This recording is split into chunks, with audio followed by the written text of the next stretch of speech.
Hello and welcome back to Shakesyear. We are still working on King Richard II, and today we get to hear from John of Gaunt in Act 2, Scene 1, which is otherwise known as the scene where John of Gaunt just keeps talking. He has a lot to say in this scene, and in fairness, he's about to die, so, spoilers, but that is coming up. But he sort of hinted at that before, when his son, Henry Bolingbroke, was banished for 10 years, and then that was reduced to 6 years. He was like, that's great, but still, I'll be dead before my son comes back because I'm an old man who's very sick.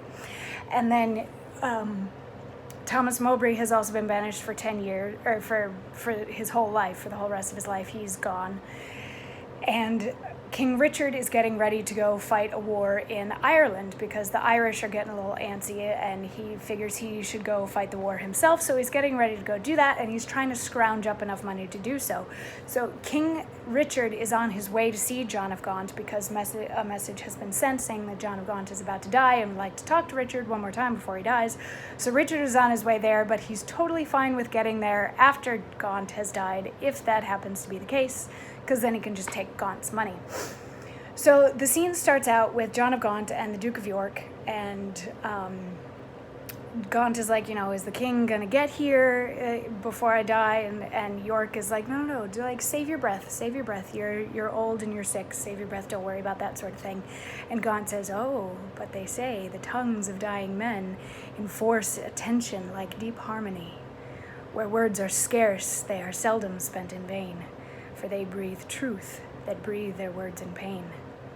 He that no more must say is listened more than they whom youth and ease have taught to gloze. More are men's ends marked than their lives before, the setting sun and music in the close, as the last taste of sweets is sweetest last, writ in remembrance more than things long past. Though Richard my live's counsel would not hear, my death's sad tale may yet undeaf his ear. So this is a little preview of what we're going to get from Gaunt in Act 2, Scene 1. He's being very philosophical, he's pontificating on things, and basically what he's saying here is that people don't listen to people when they're alive, but they'll listen to you right before you die. And he has some important things to say to Richard, that even if Richard forgets everything else that Gaunt has ever said to him in his entire life, he's hoping that Richard remembers what he's about to say now, so he wants Richard to get there before he dies. And the Duke of York has some thoughts on that, and his response will be tomorrow's monologue. So I'll see you then. Mwah.